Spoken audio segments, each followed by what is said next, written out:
नमस्कार, मी विनायक पाचलक आणि थिंक बँकच्या बिझनेस गप्पा या विशेष सिरीज मध्ये तुम्हा सगळ्यांचं मनापासून स्वागत. तुम्ही स्क्रीनवर बघताय, माझ्या बरोबर आहेत पर्सिस्टंट सिस्टीमचे संस्थापक आनंद देशपांडे सर. देशपांडे सरांबरोबर आपण वेगवेगळ्या विषयांवर 2 मुलाखती केल्या आणि तुम्ही त्यांना उदंड प्रतिसाद दिलात, त्याबद्दल तुम्हा सगळ्यांचे पहिल्यांदा आभार.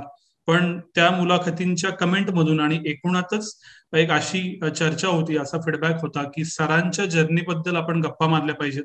आणि आपल्या बिझनेस गप्पा सिरीज मध्ये म्हणूनच आज मी सरांना बोलवलेलं आहे.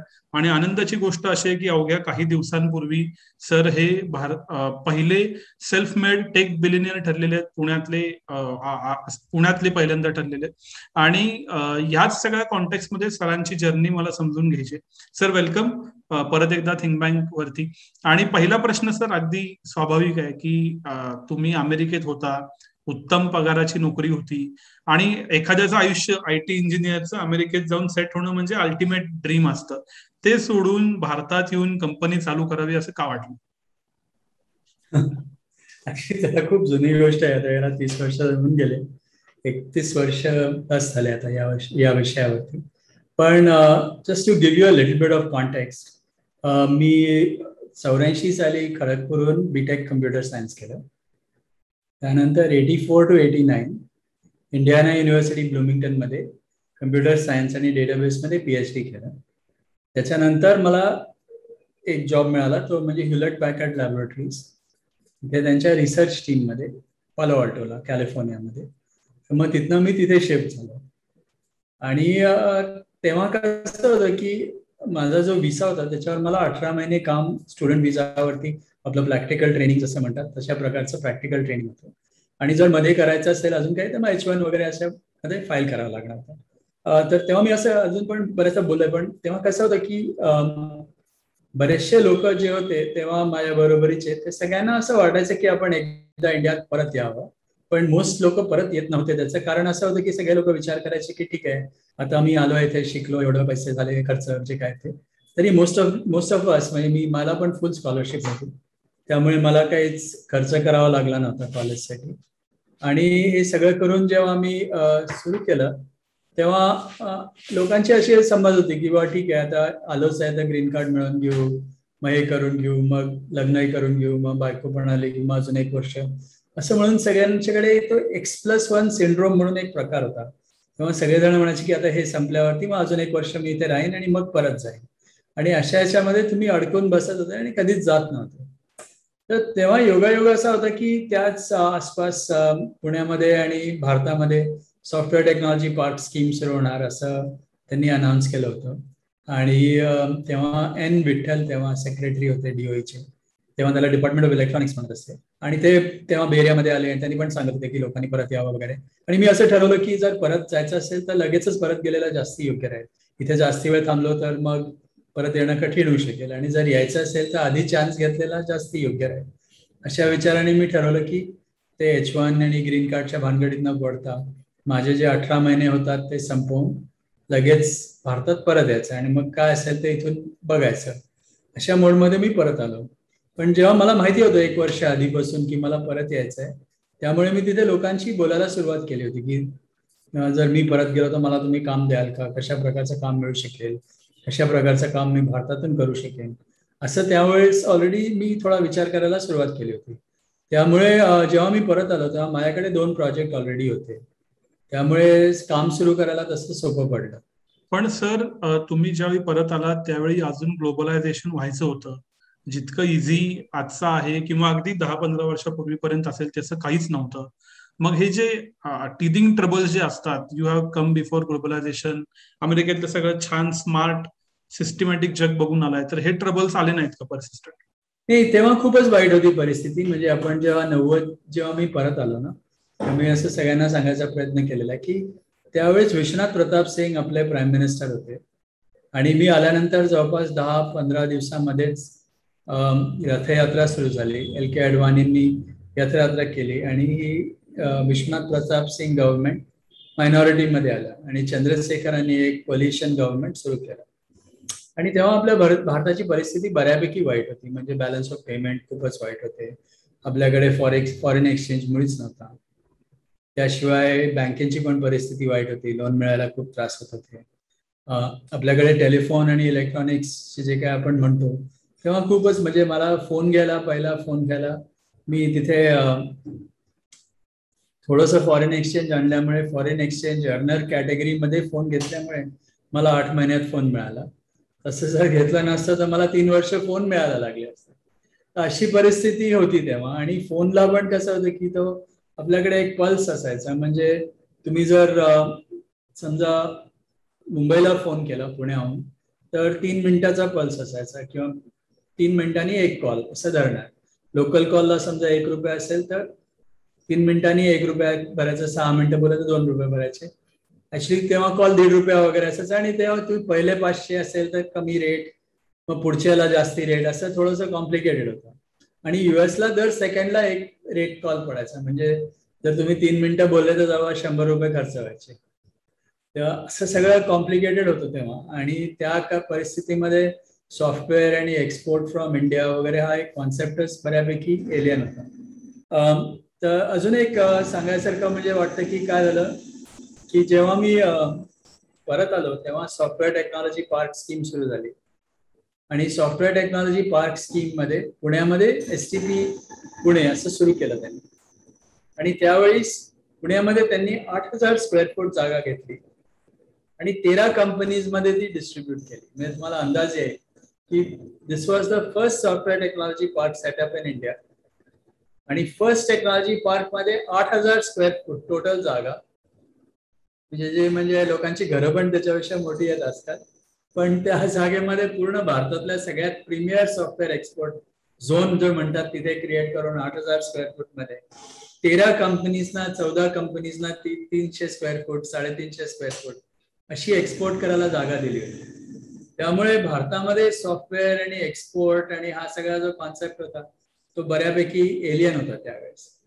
बँकेला पण लोन मिळायला मला बरीच दिवस लागले. म्हणजे मी जानेवारीमध्ये सबमिट केलं ऍप्लिकेशन, पण ते बँक ऑफ इंडियामध्ये केलं. तेव्हा माझ्या वडिलांचे ओळखीचे होते तिथे बँक मॅनेजर. 6 लाखाचं लोन होतं, त्यामुळे असं खूप मोठं नव्हतं. आणि जेव्हा बँक मॅनेजरना भेटलो ते म्हणाले की ठीक आहे, 6 लाख नॉर्मली मी क्लिअर केले असते, पण आम्ही ठरवलं की IT आणि सॉफ्टवेअर इज प्रायोरिटी सेक्टर, म्हणून हे सगळं हेडक्वार्टर मधनच होणार. त्यामुळे हेडक्वार्टर मुंबई, म्हणून आता हे सगळे कागद मी मुंबईला पाठवतो आणि येतील तेव्हा येतील. म्हणजे 4 ते 5 महिने ते कागद, 6 लाखाचं लोन क्लिअर करायला मला तेवढा वेळ लागला. त्यामुळे म्हणजे तेव्हाची परिस्थिती जर बघितली तेव्हा म्हणजे छोट्या छोट्या गोष्टी करायला खूपच कॉस्ट होता. आणि त्यावेळेसच्या आमच्या बजेटमध्ये जवळपास जे काय अर्निंग होतं त्याच्यात जवळपास 25 ते 30% कॉस्ट फक्त कम्युनिकेशन कॉस्ट म्हणून, नेटवर्क कॉस्ट हे ते अशी जितकी जास्त फोन्स. त्यानंतर आम्ही जेव्हा एक्सपोर्ट करायचं तेव्हा ऑनलाईन घ्यायचं, ते नेटवर्क चार्जेस, कम्प्युटिंग चार्जेस, त्याच्यामध्येच सगळ्यात जास्ती कॉस्ट होती. ड्युटी रेट्स तेव्हा 200 ते 250% होत्या. म्हणजे तुम्ही जर कम्प्युटर इम्पोर्ट केला, इम्पोर्ट करणंच आवश्यकच होतं, पण जर तुम्ही 10 लाखाचा कम्प्युटर असता तर त्याच्यावर 25 लाखाची ड्युटी, आणि म्हणजे लँडेड प्राइस 35 लाख अशी होणार. त्यामुळे हा सगळा जो तेव्हा, म्हणून मग सॉफ्टवेअर टेक्नॉलॉजी पार्क पाहिजे, एक्सपोर्ट झोन पाहिजे, हे बेनिफिट पाहिजे, ते असं सगळं कॉम्प्लिकेटेड होतं त्यावेळेस. पण it was good fun. I was much younger, I was willing to try things out. आणि माझ्याकडे कस्टमर होते आणि प्रोजेक्ट्स पण होते, त्यामुळे मला असं वाटत होतं की काहीतरी करणं शक्य आहे. सर, हे सगळी एंटरप्रेन्योर जर्नी करताना इतक्या स्टेपवर खूप वेगवेगळ्या ठिकाणी काही ना काही छोटी मोठी अपयश पचवायला लागली असतील, एखादा प्रोजेक्ट जाणं असेल, एखादी संधी मिस होणं असेल, तर ह्याला कसं टॅकल करता तुम्ही किंवा केलं? अशा ज्या गोष्टी असतात त्या नेहमीच होत असतात.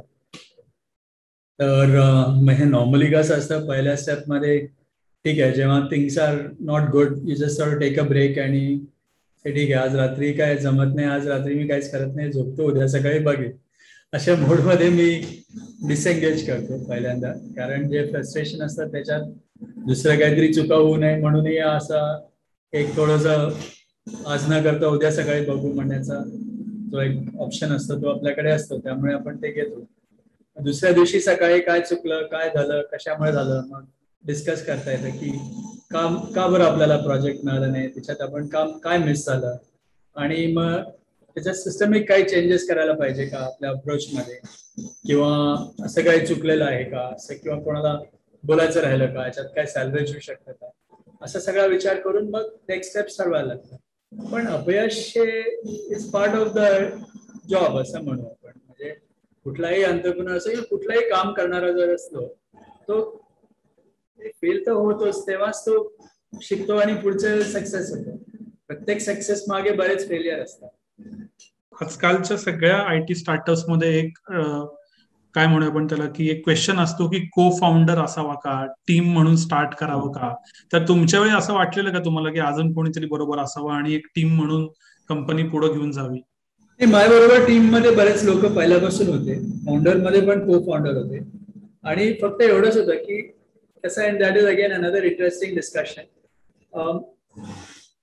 प्रत्येक वेळेस तुम्हाला तुमच्या टीम मध्ये तुम्ही एकटं कधीच काही करू शकत नाही. त्यामुळे प्रत्येक वेळेस तुमच्या बरोबर को वर्कर्स, प्लॅनर्स आणि को फाउंडर्स म्हणा किंवा को टीम मेंबर्स असणं अत्यंत आवश्यक आहे. तर एकच प्रॉब्लेम आहे याच्यामध्ये की जेव्हा तुम्ही एक ऑर्बिट पासून दुसऱ्या ऑर्बिटमध्ये, दुसऱ्या ऑर्बिट पासून तिसऱ्या ऑर्बिटमध्ये जाता, तेव्हा प्रत्येक member of the team doesn't scale very well from one orbit to the other. And this is a very tricky problem. So when you have a founder or a co-founder with you who was with you on the first orbit, he did everything right in the first orbit, but is not able to scale to the second orbit, what do you do with it? That is a tricky part of the problem. तो आपण पुढच्या वेळेस तुझ्याशी जेव्हा बोलू त्या विषयावर बोलू. पण हा जो प्रॉब्लेम आहे, लोकांनी स्केल व्हावं हा खूप महत्वाचा आहे, स्वतःनी स्केल व्हावं हेही खूप महत्वाचं आहे. पण प्रत्येक फेज मध्ये जेव्हा ट्रान्झिशन होते तेव्हा सगळीच लोक ट्रान्झिशन करू शकत नाही. आणि that is one of the ट्रिकीएस्ट problems of running a business. ज्या बाकी सगळ्या कंपन्या या कालावधीत चालू झाल्या अराउंड यू, त्यातल्या बहुतांशी बेंगलोर हेडक्वार्टर्ड होत्या. तर तुम्हाला असं कधी वाटलं नाही का की आपण बेंगलोरला जावं आणि बेंगलोरमध्ये चालू करावं, किंवा इतर कुठल्याही, म्हणजे Pune was not the first priority, तर how did you stay here in Pune? Actually तसं नव्हतं. पुण्यामध्ये तेव्हा काय करत होतं ना, तेव्हा भारतामध्ये 3 सेंटर सुरू केले होते. त्यातला पुण्यातला पहिला होता. पहिला सॉफ्टवेअर टेक्नॉलॉजी पार्क पुण्यामध्ये सुरू झाला होता आणि सीडॅकच्या थ्रू सुरू झाला होता. आणि तेव्हा बंगलोर आणि पुण्यामध्ये बऱ्यापैकी चांगली कॉम्पिटिशन होती. तिथे त्याला वेगळी कारणं झाली. एक म्हणजे BSNL किंवा BSNL जेव्हा होते त्यांच्याकडे त्यांनी पुण्याला सपोर्ट केला नाही त्यावेळेस. त्यामुळे पहिले जे काय डिश होती ती जी होती पुण्यात, पण एक डिश, एक मराठे म्हणून होते आपल्याकडे, त्यांनी तलवडेला एक डिश आणली होती ज्याच्यामध्ये वन हॉप आपण शिकागोला ते ट्रान्समिट करू शकत होते. आणि पुण्यात एक डिश त्यांची होती, एक डिश होती ती बंगलोरला एक्सेस इन्स्ट्रुमेंट्सनी घेतली होती. आणि या 2 डिशच्या भरोश्यावरती लोकांनी ठरवलं की इथनं आपण एक्सपोर्ट करू शकतो. पुण्याहून पण पुणे शिकागो वन हॉप त्यांनी बऱ्यापैकी सेटिंग केलं होतं. पण BSNLनी त्यांना यूज करू दिली नाही ती डिश. काहीतरी पॉलिटिक्स असणार किंवा काय असेल, त्यामुळे त्यांनी त्या डिशला कधीच कोणाला वापरूच दिली नाही ती. असा आपल्याकडच्या लोकांवरती अन्याय झाला असं मी म्हणतो. कारण त्यावेळेस ज्या कंपनीज आल्या भारतामध्ये त्यांनी पुण्याला पण बरेच लोकांनी याचा प्रयत्न केला, पण त्यांना या फॅसिलिटीज नसल्यामुळे बरेचसे लोक तेव्हा बंगलोरला गेले. आणि एकदा अमेरिकेमध्ये कसं असतं की ते लोक हर्ड मेंटॅलिटी आपण जे म्हणतो ना तशा प्रकारचं असतं. एकदा लोक जायला लागली तिकडे की मग सगळे एकामागे एक तिकडेच जातात. अशा परिस्थितीमध्ये आपला तेव्हा लॉस झाला. मी असा तेव्हा विचार केला होता, पण असं फार काही सिरियसली घेतला नाही. आमच्या घरच्या सगळ्यांनी पण सजेस्ट केलं की पुण्यात करायला काय हरकत आहे. आणि माझ्याकडे कामं होती त्यामुळे मला तसा कॉन्फिडन्स होता की कंपनी सर्व्हाइव्ह होईल, त्यामुळे मी हा चान्स घेऊ शकलो. सर, कामं होती, कंपनी सर्व्हाइव्ह होईल याचा विश्वास होता, पण आपण आता सॉफ्टवेअरच्या व्यवसायात सेटल झालो असं नक्की कधी वाटलं? कारण 1000 डेज आजकाल बोलतात लोक की तेवढे सर्व्हाइव्ह केले पाहिजेत. हळूहळू वातावरण आजूबाजूचं बदलत होतं. तर at what time did you feel की आता आपल्याला जमतंय सॉफ्टवेअर करायला? Actually it was fairly early on. कारण मला काय झालं, माझा तिसरा जो कस्टमर होता तो मायक्रोसॉफ्ट होता. तर तेव्हा मला मायक्रोसॉफ्ट मध्ये 92 साली त्यांच्याकडनं पहिला प्रोजेक्ट मिळाला. आणि जेव्हा 92 मधनं त्यांच्याकडनं प्रोजेक्ट मिळाला आणि तो जेव्हा आम्ही एक्झिक्यूट केला मे-जून 92 मध्ये, त्याच्यानंतर त्यांच्याकडनं मी एक पत्र पण घेतलं की आम्ही त्यांना सॉफ्टवेअर डिलिव्हर केलं आणि त्यांनी आमच्याकडनं आम्ही चांगलं काम करून जे काय आम्ही कमिट केले होते ते त्यांचे डिलिव्हरेबल्स केले. त्यामुळे आम्हाला असं बऱ्यापैकी एक कॉन्फिडन्स होता की मायक्रोसॉफ्ट सारखी मोठी कंपनी पर्सिस्टंट सारख्या कंपनी बरोबर काम करून सक्सेसफुल प्रोजेक्ट होऊ शकतात. तर मग आम्ही बाकी लोकांनाही सांगायला प्रयत्न केला की अरे ते लोक आमच्या बरोबर काम करतात तर तुम्ही का नाही, असं अशामुळे मला बऱ्यापैकी त्याच्यानंतर कॉन्फिडन्स आला की हे काम होऊ शकतं. अर्थात स्केलिंगचे वेगळे प्रॉब्लेम्स असतात, पण फिजिबिलिटी जे म्हणतो ना ती त्या प्रोजेक्ट नंतर बऱ्यापैकी कन्फर्म झाले की नाही हे आपल्याला जमणार आहे आणि हे होऊ शकतं. आणि सर त्याच्यानंतरचा एक मेजर फॉरवर्ड लीप कधी मिळाला, म्हणजे तो 2000च्या ह्याच्यामध्ये आला प्रॉब्लेम मध्ये, जेव्हा बीपीओज वाढायला लागले, पण असं कधी झालं की आता आपल्याला स्केल अप करायचंच आहे? नाही, आता ह्याच्यात कसं असतं ना की बिझनेसेस जे असतात, आणि मी असं बऱ्याच ठिकाणी सांगतो की बिझनेस ग्रोथ जी असते ती एस कर्व्स मध्ये असते. म्हणजे तुम्ही सुरू करता आणि थोडंसं तुम्ही काय करता, कामं बरोबर लागते, तुम्हाला गती मिळते. एकदा गती मिळाल्यानंतर ती एक्सपोनेन्शियल ग्रोथ होते थोडे दिवस. तर तो असा एस कर्व्हचा जो असं खालून वर जातो आणि मग थोडी फ्लॅट वरती ग्रोथ होते आणि मग ती ग्रोथ शेवटी एका पॉईंट नंतर ती फ्लॅटन आउट होऊन स्टेबिलाइज होते.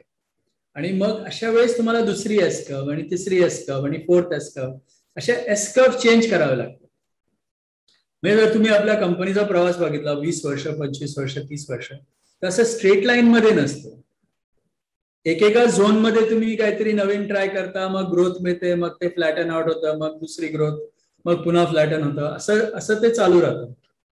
आणि याच्यावर मी बराच अभ्यास केलेला आहे आणि याच्यावर मी बरंच काम पण करतो आणि लोकांना especially first orbit to second orbit transition मध्ये काय करायचं त्याच्याबद्दल बऱ्यापैकी मी बरेच वर्कशॉप्स वगैरे पण घेतो या विषयावरती. तर आमच्याकडचा जो first orbit to second orbit जो मी म्हणेन प्रवास कसा झाला, तर त्याच्यामध्ये असं होतं की फर्स्ट ऑर्बिट मध्ये मी सुरू केली की कंपनी, माझ्याकडे थोडंफार ज्ञान होतं, जे काय होतं मी सेलिंग पण करत होतो, डेव्हलपमेंट पण करत होतो. माझ्याकडे छोटी टीम होती, 25-30 जण होते आमच्याकडे. 96-97 मध्ये माझ्याकडे श्रीधर शुक्ला म्हणून जॉईन झाले.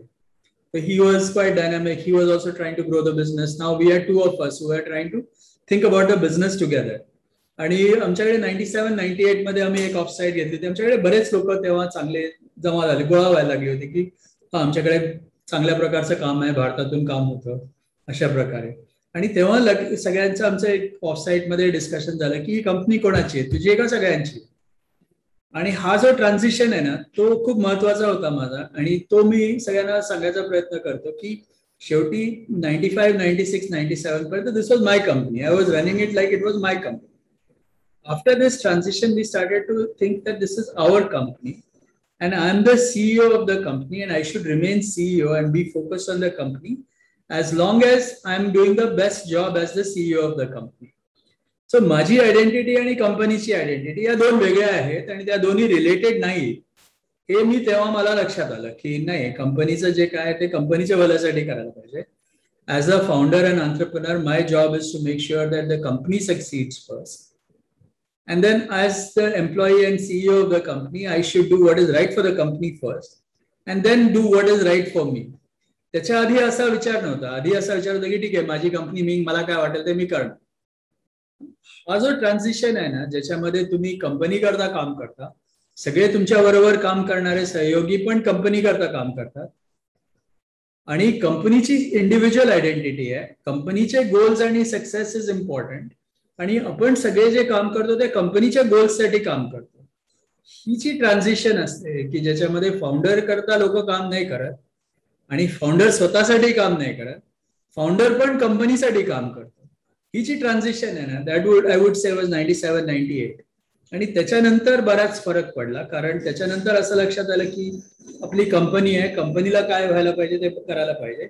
आणि माझा जॉब मी तसा ऍडजस्ट केला की आता तेव्हा मी सॉफ्टवेअर कोडिंग, सेल्स सगळ्या प्रकारची कामं करत होतो, कारण मला त्याच्यात आवडत होतं. पण त्याच्यानंतर मी ठरवलं की कंपनीच्या हितासाठी मी सेल्स करणं जास्त योग्य राहील. So instead of just doing some sales and some engineering, I moved to full sales as my main job. आणि बाकी लोक मग होते बाकीचे कामं करायला लागले. तर आम्ही कामं वेगवेगळ्या प्रकारे वाटायला सुरुवात केली आणि कंपनीचं लॉंग टर्म मध्ये कसं होईल ते सगळं विचार करायला तेव्हा नंतर सुरू झालं. सर, हा ऑर्बिट चेंजचा मुद्दा फार एक्साइटिंग आहे. पण आता 31 वर्षांना पाठीमागे बघताना अशा किती ऑर्बिट्स तुम्ही क्रॉस केल्यात असं वाटतं, आणि त्या प्रत्येक ऑर्बिटनं काय शिकवलं? की फर्स्ट ऑर्बिटनं शिकवलं की this is company first and then individual, अशा अजून किती ऑर्बिट्स येऊन गेले? आणि आमच्याकडे जवळपास 5 ते 6 ऑर्बिट्स झाले असं मी म्हणतो. आमची फिफ्थ ऑर्बिटमध्ये आम्ही सॉर्ट ऑफ आहोत. तो पहिला ऑर्बिट हा होता की ज्याच्यामध्ये आम्ही sort of my company to our company ही ट्रान्झिशन म्हणतो. सेकंड ऑर्बिट मध्ये त्याच वेळेस ते Y2K पॉईंट सुरू झालं होतं, आणि Y2K नंतर आम्ही फुल फोकस केला की प्रॉडक्ट आउटसोर्सिंग. त्याच्या आधी आम्ही mostly R&D project, database project म्हणून प्रोजेक्ट घेत असतो. 2001-2 नंतर आम्ही ठरवलं की आम्ही we have to be a leader in something.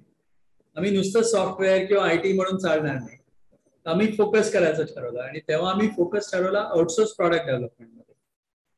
आणि आउटसोर्स प्रॉडक्ट डेव्हलपमेंट मध्ये म्हणजे असं सांगितलं की आम्ही IT सर्व्हिसेस नाही करत, आम्ही प्रॉडक्ट आउटसोर्सिंग करतो. आणि या दोन मध्ये काय फरक असायला पाहिजे, मग थोडं एक्सप्लेन केला. तेव्हा आमची जी स्ट्रॅटेजी होती ते एक्सप्लेन करण्यामध्ये ती अशी होती की IT सर्व्हिसेस मध्ये लोक कसं करतात की कुठला तरी प्रोजेक्ट असतो, त्या प्रोजेक्टचे रिक्वायरमेंट्स कस्टमर देतात, आणि वेंडर टाइम आणि मनी या दोनचा प्लॅन करून किती वेळ किती खर्च असं किंवा किती लोक किती वेळ असं करून त्या प्रोजेक्टचं विश्लेषण करून सांगतात की मला एवढं त्याचा होईल. That is how IT projects are run. But product development मध्ये तसं होत नाही. प्रॉडक्ट डेव्हलपमेंट मध्ये सगळ्यात पहिले काय होतं की सगळ्यात पहिले कंपनी मध्ये लोक ठरवतात की हा प्रॉडक्ट केव्हा शिप करायचा. The ship date is decided first. आणि म्हणजे याचं एक्झाम्पल सांगायचं म्हणजे कसं की आपण कार घेतो कुठली पण, तर कारचं जे मॉडेल असतं समजा 2021चं मॉडेल, 2022चं मॉडेल, ते ऑक्टोबर-नोव्हेंबर मध्ये यायला लागतं. तर 2022चे मॉडेल्स आत्ता येतील. तुम्हाला हे पण माहिती आहे की 2025चं मॉडेल ऑक्टोबर-नोव्हेंबर 2024 मध्ये मिळणार आहे, पण त्याच्यात कुठले फीचर्स आहेत ते तुम्हाला तेव्हा माहिती नसतं. त्यामुळे कंपनी प्रॉडक्ट केव्हा शिफ्ट करणार आहे ते आधी ठरवतात, कारण त्याच्यावरती सेल्स टीम्स आणि बाकीचे सगळे वर्क त्याच्यावर डिपेंडेंट असतात. त्याच्यानंतर किती खर्च करायचा ते ठरवतात, आणि काय बनवायचं हा व्हेरिएबल असतो. हे केव्हा शिफ्ट करायचं ते फ्रीज असतं, किती खर्च करायचं ते फ्रोझन असतं. आणि you are building the best possible product within the time and money. And you get these cycles which are called agile cycles. आणि आपण जे अजाईल डेव्हलपमेंट वगैरे आता लोक म्हणतात ते बेसिकली हेच आहे की मी केव्हा शिफ्ट करणार आहे ते आधी ठरवतो, मग किती खर्च करायचं ते ठरवतो, आणि मग या सायकलमध्ये सगळ्यात जास्ती प्रॉडक्ट कसा फिक्स करता येईल त्याचा विचार करून आम्ही हे इटरेट करतो. आणि मागच्या समजा 15 ते 20-25 वर्षामध्ये जे मी काम करतो याच्यामध्ये, त्या इटरेशन सायकल्स एकदम शॉर्ट होत चालल्या आहेत. म्हणजे पूर्वी कसं की एक प्रॉडक्ट शिफ्ट करायला 2 वर्ष 3 वर्ष लागायचे. आजकालच्या कंपनीज दिवसातून बरेचदा नवीन प्रॉडक्ट शिफ्ट करतात. हा मेन फरक झालेला आहे. तर सेकंड ऑर्बिट मध्ये म्हणजे थर्ड ऑर्बिट मध्ये आम्ही सॉर्ट ऑफ हे करायला सुरुवात केली, प्रॉडक्ट आउटसोर्सिंग. त्याच्यानंतरच्या ऑर्बिटमध्ये काय झालं की आम्ही ह्याच्यामध्ये बऱ्यापैकी फोकस केला, क्लाउड अनालिटिक्स, कोलॅबरेशन, मोबिलिटी वगैरे या सगळ्या एरियामध्ये. आणि 2008 मध्ये जेव्हा मार्केट डाऊन होतं त्याच्यानंतर आम्ही या सगळ्या नवीन टेक्नॉलॉजी एरियाज मध्ये फोकस करून तिथनं कंपनी वाढवली. आणि तेव्हा आमच्याकडे बऱ्याच प्रकारची तशा प्रकारची कामं फोकस होती, नुसतं प्रॉडक्ट डेव्हलपमेंट नसून क्लाउड मध्ये किंवा अनालिटिक्स मध्ये असं. आणि मग त्याच्यानंतर आम्ही जेव्हा हे नवीन एक होल डिजिटल ट्रान्सफॉर्मेशन म्हणून जे काय सुरू झालं त्याच्यामध्ये आम्ही अजून एक ट्रान्झिशन केलं की आम्ही प्रॉडक्ट डेव्हलपमेंट काम जेव्हा करत होतो तेव्हा प्रॉडक्ट कंपनीज आमच्याकडनं सॉफ्टवेअर घेत होते. आता आमच्याकडनं कुठली पण इंजिनिअरिंग कंपनी असते, कुठली पण कंपनी असो, प्रत्येक कंपनीला सॉफ्टवेअर ड्रिव्हन बिझनेस असं आपण म्हणतो. म्हणजे पूर्वी आमचे जे कस्टमर होते की ते कसे होते की ज्यांचा बिझनेस सॉफ्टवेअर आहे, म्हणजे सॉफ्टवेअर कंपनीचा. आता कसं झालेलं आहे की प्रत्येक बिझनेस, थिएटर असो किंवा रेस्टॉरंट असो किंवा हॉटेल्स असो किंवा काही असो, हॉस्पिटल्स असो, ते सगळे सॉफ्टवेअर वरतीच चालतात आजकाल. म्हणजे software has become not a support function but the main function of that business. आणि म्हणून ते लोक पण सॉफ्टवेअर प्रॉडक्ट डेव्हलपमेंट त्यांना गरज आहे. आणि आम्ही जे काय प्रॉडक्ट कंपनीज करता मागचे 25-30 वर्ष करतोय तेच आता एंटरप्राइजेसला पण खूप व्हॅल्युएबल झालंय.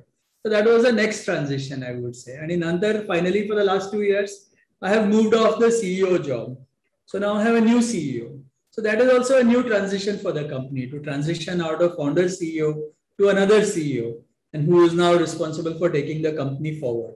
So अशा कंपनीच्या ग्रोथमध्ये बऱ्याचशा ट्रान्झिशन्स होत असतात, आणि प्रत्येक ट्रान्झिशनला there is a limit to how much you can push it. So it is important to move from one S curve to the second S, second to third, rather than trying to stretch the S, because it doesn't stretch forever. हे महत्वाचं आहे. सगळ्या छोट्या companies किंवा मोठ्या companies मध्ये हा problem असतो की तुम्ही जर तेच करत राहिला तरी सुद्धा तुमचा ग्रोथ एकदम फ्लॅटन आउट होतो. सो जेव्हा तुम्ही एक एस पासून दुसऱ्या एस मध्ये शिफ्ट करता तेव्हा तुम्हाला नवीन गोष्टी करायला पाहिजे, कारण ज्या गोष्टी पहिल्या एस मध्ये चालतात त्या सेकंड मध्ये चालत नाही, ज्या सेकंड मध्ये चालतात त्या थर्ड मध्ये चालत. हा एक आपला म्हणजे बिझनेसचा नियम आहे असं म्हणतो. पण सर, या सगळ्या ऑर्बिट्स मध्ये असंख्य प्रेशर्सना समोर जात असताना प्रत्येक वेळी स्वतःला अपग्रेड करावं लागत असेल, म्हणजे एका ऑर्बिट पासून दुसऱ्या ऑर्बिट पर्यंत. मग हे स्वतःला अपग्रेड कसं करता तुम्ही, आणि त्यासाठी कसं हे करता? तर दोन तीन प्रकारे मी अपग्रेड करतो. एक म्हणजे अर्थात मी वाचतो बऱ्याच गोष्टी, त्यामुळे माझ्या लक्षात राहतात काही गोष्टी. मी पुस्तकं बघतो किंवा असे पॉडकास्ट म्हटल्याप्रमाणे त्याच्यामध्ये दिसतात. दुसरं असंही आहे की माझ्याकडे मी मेंटर जे असतात ना त्यांच्याबरोबर बरंच काम करतो. तर माझ्याकडे मी एका वेळी 6-7 लोक असतात, जे 8-10 जण आहेत, त्यांना मी काय करतोय याचा बऱ्यापैकी अंदाज असतो, आणि मी त्यांना अपडेटेड ठेवत असतो की आमच्याकडे असं झालं, तिकडे तसं झालं. आणि वेगळ्या वेगळ्या भागात जे काय चाललेलं असतं ते वेगळ्या लोकांशी मी बोलून मला असं माहिती असते की मला काय लागलं तर मी यांच्याकडे विचारू शकतो या विषयावरती. असा तो एक प्रकार असतो. तिसरा बोर्ड असतं. आपल्या बोर्डमध्ये पण जे बोर्ड मेंबर्स असतात त्यांना पण कंपनीबद्दल माहिती असतं, मग त्यांना जसं लागेल तसं मी विचारू शकतो. आणि फायनली टीम असते. तर या सगळ्या ज्या गोष्टी आहेत ते स्वतः सगळे प्रॉब्लेम स्वतःकडे न घेता ते जर डिस्ट्रीब्यूट केले किंवा शेअर केले तर मग त्याचं सोल्युशन लवकर मिळतं. आणि मला असंही लक्षात येतं की जेव्हा तुम्ही तुमचे जे काही प्रॉब्लेम्स असतात ते जेव्हा दुसऱ्याला सांगता तेव्हा ते सांगण्याच्या प्रोसेसमध्ये बऱ्याचशा गोष्टी क्लिअर होतात, आणि बरेचसे जे प्रॉब्लेम्स असतात ते आपण खूप कन्फ्युज असतो किंवा आपण क्लिअर पाथनी जात नाही, म्हणून सुद्धा बरेच प्रॉब्लेम्स असतात की आपण हे करू ते करू, टेंटेटिव्ह असतो. जेव्हा तुमच्या मनामध्ये क्लॅरिटी येते की बा मला असं करायचं आहे, आणि तुम्ही जेव्हा पुढे जाता तेव्हा बरेचसे प्रॉब्लेम्स बऱ्यापैकी सोप्या तरीकेने सुटतात ते. मग त्याच्यासाठी तुम्ही जर हे प्रॉब्लेम शेअर केले लोकांबरोबर की मग तुमचं पण तुमच्या मनात पण जे काय आपलं असतं म्हणजे कॉबवेब्स ते क्लिअर होतात, आणि आपण क्लिअर बघतो की हा आपल्याला हे पुढच्या नेक्स्ट स्टेप्स अशा करायला पाहिजे. तर हे सगळं प्रोसेस असतं. आणि नवीन गोष्टी शिकताना सुद्धा हेच लोक मदत करतात. बऱ्याचशा गोष्टी जेव्हा आपल्याला नवीन गोष्टी शिकायला मिळतात तेव्हा आपण मागच्या वेळेस काय केलं त्याच्यावर रिफ्लेक्ट करतो. काय चुकलं, मी काय शिकलो, काय बरोबर झालं नाही झालं, आणि मला जर हे दुसऱ्या कोणाला एक्सप्लेन करायचं असेल तर मी काय शिकलो. आणि मग याच्यातनं जेव्हा तुम्ही सार काढता तेव्हा तुम्हाला लक्षात येते की हा अरे या गोष्टी आपण हा प्रोसेस आहे, मी आपल्याला हे शिकायला मिळालं, पुढच्या वेळेस मला जेव्हा चान्स मिळेल तेव्हा मी असा विचार करायला पाहिजे. So some of reflection, some looking in the mirror, आणि then discussing with friends and mentors and team members, आणि then building on it and reflecting की बा मला जर पुढच्या वेळेस करायचं असेल तर मी वेगळं केलं तर काय करेन. याच्यामुळे बऱ्याचशा गोष्टी शिकायला मिळतात. आणि अर्थात there is enough literature, there are enough people I know now, so I can call on someone and ask them की तुम्ही काय केलं असतं. आणि अशा प्रकारे पण मला बऱ्याच त्याच्यातनं फायदा होतो. जेव्हा केव्हा तुम्ही टीम कुठल्याही ऑर्बिटमध्ये निवडत असाल तेव्हा तुम्ही कशाला प्रेफरन्स देता? स्किल, एथिक्स, टीमवर्क, मेरिट, काय गोष्ट असते? See, ethics are not compromisable. So ethics are very important, but you take it for given. These are the ethics and you cannot discuss them. There is no negotiation on them. So that is well known. The next thing you look for is, of course, you look for attitude and skills. You need skills also, but you also need the right motivation and attitude to get to where you need to get. And then finally, you need to work as a team. So everyone needs to feel like they are aligned and you can work together and all. So just skills is not important. Skills, attitude and cohesiveness of the team so that you can get alignment. हे सगळं महत्त्वाचं असतं. Sir, पण तुम्ही तर म्हणजे खूप साऱ्या IT कंपन्या या आउटसोर्सिंग करत राहतात, मॅन डेज, मॅन आवर्सवरती आउटसोर्सिंग करत राहतात. But you were fortunate enough की तुम्ही पहिल्यापासून प्रॉडक्ट कंपन्यांचे डेव्हलपमेंट आउटसोर्स काम करत होता. तर या सगळ्यामध्ये स्वतःच एखादी प्रॉडक्ट कंपनी बनावं आणि मायक्रोसॉफ्ट सारखं, गुगल सारखं आपलंच प्रॉडक्ट असावं की जे जगावर राज्य करतंय, असं कधी इच्छा नाही झाली का? आणि हे जे आत्ताचं डिबेट असतं प्रॉडक्ट वर्सेस सर्व्हिस, त्याला तुम्ही कसं बनवले actually. So we have had many products. Some we were able to sell on our own, but we never got as much success in selling our own products. Some products we were able to sell to other partners who sold it under their brand, and we were able to get royalty arrangements from them. So अशा प्रकारे आम्ही बरेचसे products बनवले, पण आमच्या नावाने विकलेले products एवढे successful झाले नाही. आणि त्याला बरीच कारणं होती. पण आम्ही पण आमचे स्वतःचे products अजून सुद्धा विकतो. पण बरीचशी प्रॉडक्ट्स आम्ही स्वतःच्या नावाखाली न विकता कुठल्या तरी पार्टनर बरोबर बनवून विकून आम्ही रॉयल्टी, रेव्हेन्यू शेअर अशा अग्रीमेंट्स मध्ये बनवतो. पण हा जो डिबेट असतो की प्रॉडक्ट व्हर्सेस सर्व्हिस, हा डिबेट खरा आहे का? विशेषतः इंडियन मला काही रेलेव्हन्स राहिलेला नाहीये. कारण असं झालंय की जे सर्व्हिसेस वाले पण आहेत ते सुद्धा प्रॉडक्टाइज सर्व्हिस विकतायत, आणि प्रॉडक्ट्स पण are being sold as software as a service. So what is a product and what is a service has become very blurred right now. The SaaS म्हटलं की आपण product म्हणतो, पण SaaS is software as a service. The service म्हणून तुम्ही विकायचा प्रयत्न करता, आणि जे सर्व्हिसेस करतात ते लोक आम्ही सगळे we are selling productized services. So pre-packaged IP, pre-packaged technology methods असं सगळं घेऊन. So when we go to a customer, we are not just selling any more resources and headcount and services, but we have pre-packaged solutions that we also sell along with our services. So हे जे आहे ना ते बऱ्यापैकी फझी आणि blur झाले. खरं. Sir, अजून एक प्रश्न डोक्यात येतो की जेव्हा तुम्ही सुरुवात केली असेल तेव्हा एस कर्व्स, ऑर्बिट्स हे सगळं मान्य असलं, तुम्ही लर्निंग ते करत गेलात, पण इतकी मोठी कंपनी व्हील असं इमॅजिन केलेलं का की ज्या स्केलला आज तुम्ही आहात? इमॅजिन म्हणायला ठीक आहे, इमॅजिन करायला इमॅजिन केलं होतं, पण तसा प्लॅन नव्हता कधीच. असं असतं की this is also helps in that context.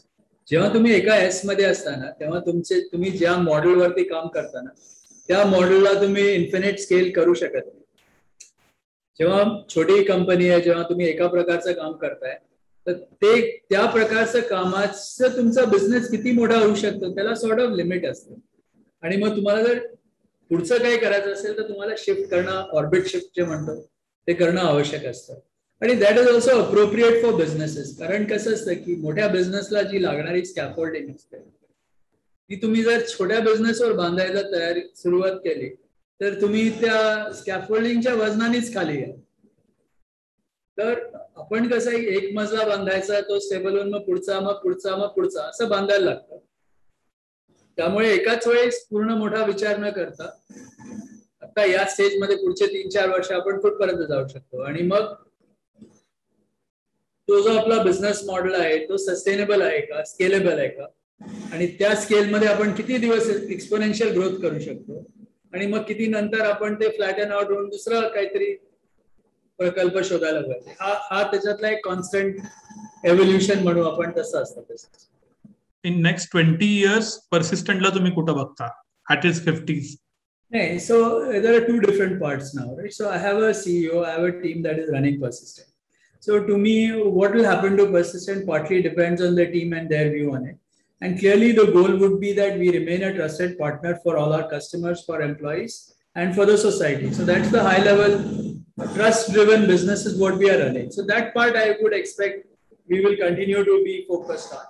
Everything else will depend on the strategies, the business, the market, and different people are involved in worrying about those issues. So I'm personally not thinking a whole lot about Persistent for the next 20 years. I'm also trying to figure out, Anand, I have worked for Persistent for the last 30 years. When I look at my next 30 years, what kind of things can I be looking at? And there are a lot of things I'm interested in and working on, which are beyond Persistent.